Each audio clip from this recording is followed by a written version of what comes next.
Why do working class people so often end up fighting each other instead of the people who actually hold the power? Why do cultural and racial divisions feel so deeply embedded in America that they survive new laws, new generations, even massive shifts in the economy? We treat these divisions like they're natural, like they've always existed, like they're just human nature. But they're not. They were constructed. They were engineered. And they were engineered with a purpose. From the moment the Civil War ended, the people who ran the South understood something very clearly. If black workers and poor white workers realized how much they had in common, the entire power structure would collapse. So they built a blueprint, a political and cultural operating system designed to keep those groups separated, suspicious, and hostile towards each other. That blueprint became the foundation of Jim Crow, and later it shaped national politics. It resurfaced in the modern rhetoric, like Reagan's welfare queen narrative, a story crafted to turn working people against each other, instead of questioning who actually benefited from their division. In the next few minutes, we're going to walk through how that strategy was created, why it was so effective, and how it continues to influence our society today. Because if you really want to understand why America looks the way it does, why solidarity is so hard, why inequality persists, why people keep voting against their own interests, you have to understand the mechanics of division. If you want to see the machinery behind the conflict, the part that's usually hidden in plain sight, then stay with me. This is just the starting point. Let's talk about something that rarely gets the attention it deserves. How race was used, not accidentally, not incidentally, but strategically, as a way to prevent the working class from ever uniting. We tell a lot of stories in this country about freedom, about opportunity, about how anyone can make it. But beneath all of that, built into the foundations of the post-Civil War South, was a political and economic project designed to make sure that the poor people never recognized their shared interests. After the Confederacy collapsed, the Southern elite faced a problem. The entire economic model, cheap labor, upheld by extreme hierarchy, was gone. The plantation system had fallen. The enslaved were free. And for one brief moment, there was a genuine possibility that the South could reorganize itself on more democratic, economically inclusive lines. But that could only happen if the people at the bottom, freed black workers and poor white workers, stood together. And the elite knew it. So they responded with what you could call the first great American divide and conquer campaign. It wasn't subtle. It wasn't improvised. It was deliberate. The goal was simple. Make sure that no matter how poor a white farmer was, he saw himself as superior to any black worker. Make sure that no matter how much economic exploitation both groups suffered, they never recognized the people actually doing the exploiting. That system became what we now call the Southern Code, a cultural, political, and economic operating system built around racial hierarchy.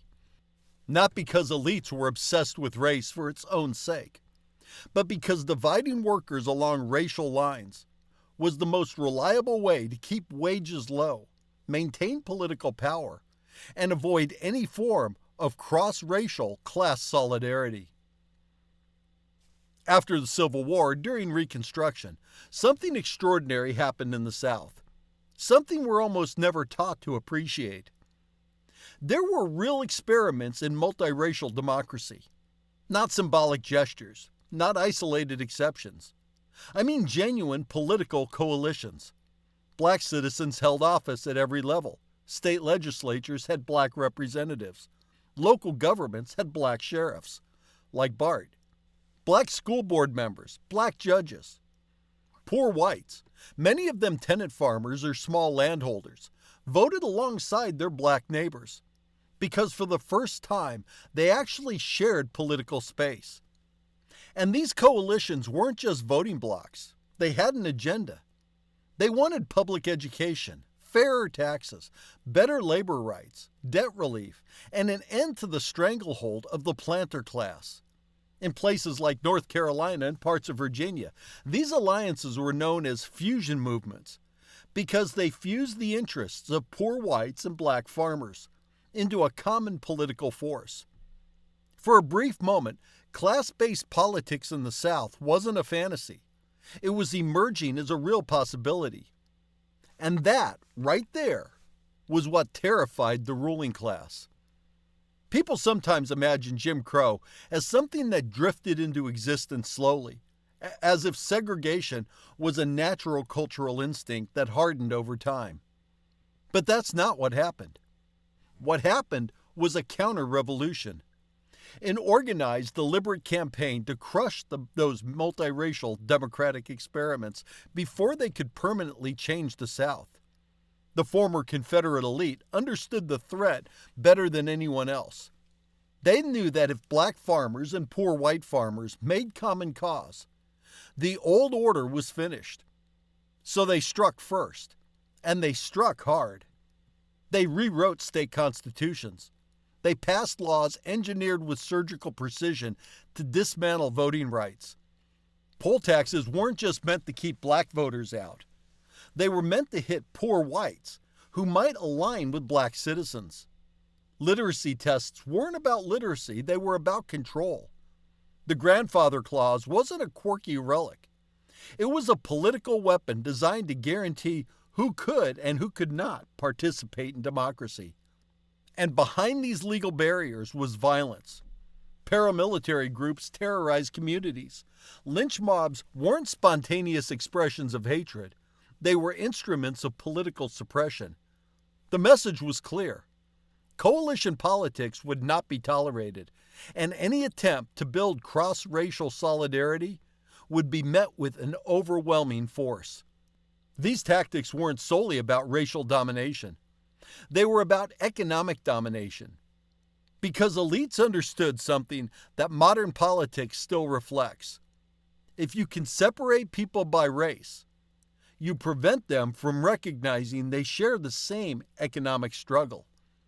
If you can convince poor whites that their racial status is more valuable than material security, you can keep wages low and prevent labor from organizing. And if you can keep black workers trapped in a permanent underclass, you guarantee a cheap, exploitable labor pool. Jim Crow, at its core, wasn't just a social system. It was an economic firewall. It was designed to keep the working class fractured, distrustful, and disorganized, so that the same small group who held power before the Civil War could continue holding power after it. That's why the Confederate nostalgia wasn't just tolerated, it was promoted. It became state-sponsored ideology. Streets, schools, courthouses, entire towns were named after Confederate leaders. Monuments went up, not in the years after the war, but decades later, during the height of Jim Crow, when the South was rewriting its own narrative. The purpose wasn't to preserve memory. The purpose was to make the hierarchy look natural. If you convince people that this system, this racial order, this distribution of power is simply the way things are, then you never have to justify the inequality. You never have to explain who benefits. You never have to reckon with the fact that the entire project was designed to stop workers from recognizing their shared interests. Jim Crow was the blueprint, a system built not only to control black citizens, but to prevent both black and white workers from realizing the one truth elites feared most, that they had much more in common with each other than with the people who ruled them. And if you look across American history with clear eyes, one pattern jumps out. Every time poor blacks and white workers start realizing they have more in common with each other than with the people exploiting them, something or someone steps in to tear them apart. Not by accident, not by cultural drift, but through deliberate political strategy. Take the populist movement of the 1890s, one of the clearest examples we have. In states like Alabama, Georgia, North Carolina, poor white farmers and black farmers were living parallel lives, trapped in debt peonage, robbed by discriminatory credit systems, gouged by railroad monopolies, and shut out of political power by the planter class. They were the ones doing the labor. They were the ones producing the wealth. And yet, they were the ones barely surviving. So when the populists rose up, demanding affordable loans, government regulation of railroads, and a more democratic political system, black and white farmers often stood on the same stages, signed the same petitions, and voted for the same candidates. They weren't imagining the problem. They had correctly identified the economic reality. The enemy wasn't each other. The enemy was the oligarchs who owned the land, the banks, the newspapers, and the legislatures. And that terrified the Southern ruling class. Because if you're an elite in a hierarchical society, you have only two ways to maintain your power. Either improve conditions for everyone, or keep everyone fighting amongst themselves. The South chose the second option, every time. So they set to work. Newspapers ran editorials warning white readers that populism was Negro domination in disguise.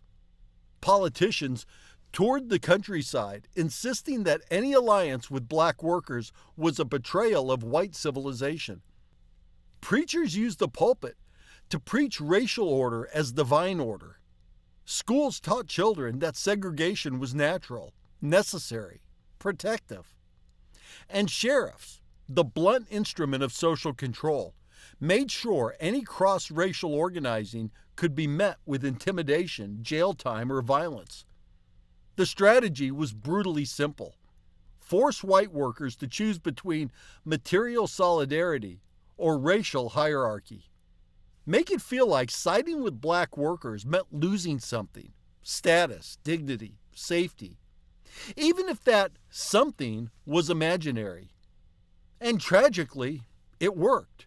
Again and again. The consequences weren't just political. They were psychological. White workers were taught to interpret any black economic gain, better wages, land ownership, literacy, not as a rising tide lifting both boats, but as a threat to their own position in the racial hierarchy. A world where everyone rose together was portrayed as a world where whites fell behind. That zero-sum mindset calcified into a worldview.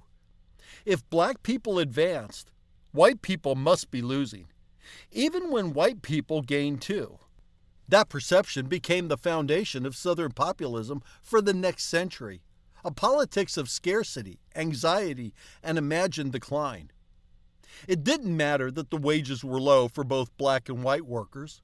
It didn't matter that both were being crushed by the same economic machine. As long as the white worker could be convinced that racial hierarchy was being protected, he could be persuaded to vote against unions, against minimum wage laws, against farm relief, or any policy that actually would have improved his life. That's the genius and the horror of the strategy. None of this was natural. None of it sprung from the soil. It was manufactured, cultivated, repeated endlessly through every institution of power. And once the psychological framework was in place, it didn't need constant reinforcement. It became self-sustaining. And the resonance of that engineered divide didn't stop with Jim Crow and the populists and the sharecroppers. It carried into the New Deal era, where programs were designed to exclude black workers in order to secure white support. It resurfaced in the backlash to civil rights. It reemerged in Reagan's welfare queen narrative, which once again pitted struggling white workers against struggling black families, while capital quietly consolidated its gains. We're not dealing with an ancient story. We're dealing with a political technology that never went away. The tactics are familiar because the strategy still works. And the moment multiracial solidarity threatens to rise again, whether in unions, movements for economic justice, or grassroots organizing, you can watch the same divide and conquer playbook get dusted off and deployed. This isn't coincidence. It's continuity. Jump forward to the late 20th century. By the time Reagan took office, the legal machinery of Jim Crow was gone. Segregation had been dismantled on paper. Voting rights had been expanded, and overt racial appeals had become politically risky. But the political usefulness of the division, that never disappeared. It simply needed to be updated for a new economic landscape. And that landscape was shifting under everyone's feet. Factories were closing. Wages were flattening. The global economy was reorganizing itself in ways that left entire regions, steel towns, mining communities, industrial centers, struggling to survive. Unions, once the backbone of working-class stability, were in decline. For millions of Americans, especially white workers who had relied on manufacturing jobs for generations, the promise of upward mobility was dissolving. A moment like that is dangerous for elites. When economic insecurity hits everyone at once, people start to ask uncomfortable questions about who's responsible. They start to look up at the hierarchy instead of sideways. Here's where the welfare queen came in. Reagan didn't invent racist stereotypes about laziness or dependency, but he refined them into a political technology perfectly suited for the era. When he told stories about a woman in Chicago with 80 names, 30 addresses, and 12 Social Security cards, who supposedly drove a Cadillac while collecting welfare checks, he wasn't just describing a criminal. He was creating an avatar, a symbol loaded with race, without ever having to say the word. Everyone knew who he meant. Everyone was meant to know. The point wasn't to talk about actual welfare fraud, which is statistically negligible. The point was to turn the entire concept of social support into something racialized, something morally suspect, something that hardworking white voters were supposedly being forced to pay for. It transformed public assistance from a shared safety net into a wedge that pried apart the very people who needed it most. And it worked beautifully for the people in power. Because while workers were being told to rage at big government, corporations were quietly accelerating offshoring, suppressing wages, and dismantling the labor protections that had built the American middle class. The anger that might have been directed upward, toward the CEOs cutting thousands of jobs, toward the industries fleeing overseas, were instead directed sideways and downward. The brilliance of the strategy was its subtlety. Unlike blunt racial appeals of the Jim Crow era, Reagan's code was deniable. It was wrapped in the language of taxpayer fairness, personal responsibility, and ending government waste. The racial subtext did all the heavy lifting, while the rhetoric maintained plausible deniability. Journalists couldn't quote a slur. They could only analyze the impact. And by then, the damage was already done. The result was a working class fractured more efficiently than at any time since Reconstruction. Unions saw their membership collapse. Social programs lost funding and public trust. Poor white workers who suffered from the same economic policies that gutted black communities were convinced that the real threat came from their neighbors, not their employers. And black workers, already facing systemic barriers, were blamed for conditions they didn't create and couldn't escape. It was the old Southern strategy repackaged for a national audience. Maintain power, not by improving life for anyone, but by keeping workers divided enough that they never align against capital. And once that framework took hold, it reshaped American politics for an entire generation. The language of race became coded. the language of class became taboo. And the people who benefited were the same people who always had, the ones at the top. Reaganism didn't invent the divide, but it nationalized it. It standardized it. It transformed it into a permanent feature of American political life. A racial code that maps neatly onto a new economic reality, keeping workers separated just enough to prevent them from realizing that they're all in the same sinking ship. We like to tell ourselves that America has outgrown the old machinery of racial division, that we've evolved past crude tactics of the Jim Crow era or the coded strategies of the late 20th century. But if you peel back even one layer of modern political life, you'll see the same architecture humming right beneath the surface. Look at the culture wars. Every fight about real Americans, who belongs and who's destroying the country. Look at the immigration panics, caravans, border invasions, depictions of migrants as criminals or drains on the system. Look at the radicalized crime narratives that explode every time an election nears. Look at the resentment towards social programs, always framed around who's deserving and who's not. None of this is new. None of it is accidental. These stories are recycled, repackaged, redeployed, because they continue to work exactly as designed. If you really want to understand why wages have barely moved in 40 years, why unions are a fraction of their former strength, why millions of Americans are working harder for less, it's not because we lack economic ingenuity or because we don't know how to fix the system. It's because every time workers get close to recognizing their shared interests, another round of division is triggered. The blueprint is old.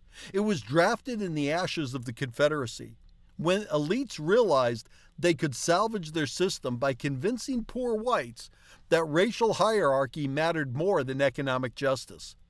It was refined under Jim Crow, where every law, every custom, every piece of propaganda was designed not just to oppress black citizens, but to prevent any cross-racial solidarity that might challenge the ruling order. And it was polished by Reagan in the conservative realignment of the 1980s, where coded racial politics became a nationalized, media-friendly structure built to turn class frustration into partisan identity. The reason these tactics still work is brutally simple. They tap into a deeply human vulnerability, the need to feel a notch higher than someone else, even if the entire hierarchy is grinding you down. For many people, that sense of status becomes a substitute for material security. If you can't climb economically, you can cling symbolically. The politicians know how to weaponize that instinct with astonishing precision. The tragedy, the heartbreak of American history, is that every time a genuine multiracial, multi-class coalition has emerged, every time black and white workers, native-born and immigrant workers, urban and rural workers have begun looking at each other and recognizing common cause, it has been targeted and dismantled by these same habits of division, not because solidarity is unrealistic, not because differences are too deep, but because the divide and conquer has been the most consistently successful political strategy in the nation's history. And here's the part that's the hardest to face. This isn't just history. This isn't an artifact. This is a living system, a reflex, a political muscle memory that activates the moment solidarity starts to form, the moment workers begin asking deeper questions, the moment elites feel their grip loosening. Until we're willing to see that, honestly, clearly, without comforting illusions, we will keep falling for the same tricks. And the people who benefit will keep benefiting, generation after generation, while everyone else is kept exactly where they've always been, divided, disoriented, and fighting the wrong enemies. This is the legacy, and it only ends when enough people choose to stop playing their assigned roles in it. So what does all this mean for us right now, in the world we're actually living in? It means that divide and conquer was never just a chapter in the history book. It never stayed confined to the post-Civil War South or to Jim Crow or to the Reagan years. It became such a consistent part of American life that most of us absorb it without even noticing. It shapes the stories we hear, the fears we're encouraged to feel, the people we're taught to resent, and the alliances we never form. Because we've already been conditioned to see each other as threats instead of partners. You can see its fingerprints everywhere. Every time workers are turned against one another over race, religion, or immigration status. Every time a social program is framed not as a shared investment, but as a giveaway for some other group. Every time economic frustration gets misdirected toward people who are just as powerless as we are, instead of toward the systems that are actually shaping our lives. And when that happens, when anger flows sideways instead of upward, the strategy succeeds all over again. It protects the people who benefit most from inequality, while the rest of us stay locked in the same old fights, replaying a conflict that was engineered long before any of us were born. Understanding this can feel uncomfortable, even destabilizing. But in a strange way, it's also empowering. Because once you see the pattern, once you understand how predictable it is, you no longer are operating inside it blindly. You're not mistaking division for destiny. You're recognizing a tactic that has worked only because we didn't know we were being played. Now, understanding alone won't dismantle centuries of political engineering, but it is the first step in refusing to participate in it. It's the starting point for asking better questions. Who benefits from this division? Who loses? And what would happen if people actually stopped taking the bait?